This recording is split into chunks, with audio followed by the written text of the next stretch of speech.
overview. This by no means covers all anxiety or tells you how to deal with it and what it is or anything like that. It's a quick overview.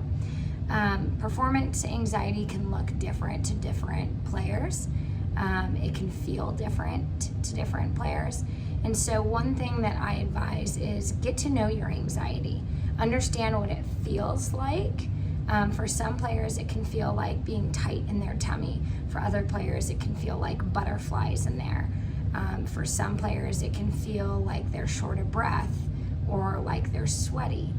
I also encourage players to think about, is it associated to something specific, to a certain sound, to certain people? Is it associated to certain times of day? So get to know your anxiety. The other thing I would say is try to process the anxiety in a different way. So instead of being so fearful to make errors or mistakes, know that you will, because we're all imperfect and we make plenty of mistakes every single game. But try to reflect on the positive things that have happened throughout the game. So that's a really big component that I do within my program is players are going to be anxious to make mistakes. A lot of the times it has to do with the environment that they're training in. Mistakes can be punished, and so players want to avoid that level of punishment, and that drives up their anxiety, and then they're feeling like they can't get in a good headspace.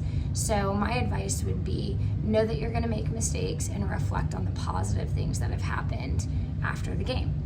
One thing you can do to reduce your anxiety before you get into the game is to have a solid pre-game routine.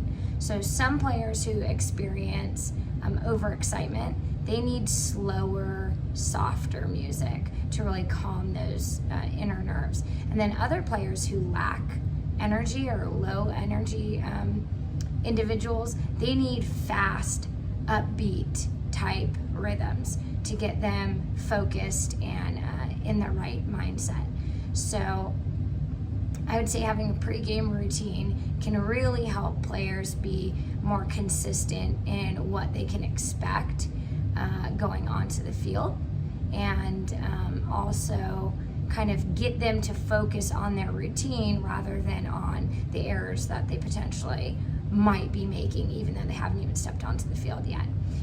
The last thing I say is to meditate. Meditation has a lot of scientifically proven health benefits. One is specifically to anxiety. So I have a lot of my players practice meditation in short spurts building up to longer spurts. So again, these are just tips. They in no way are going to be the cure-all. There's a lot of players who would benefit from weekly mentorships, and so that's what I do.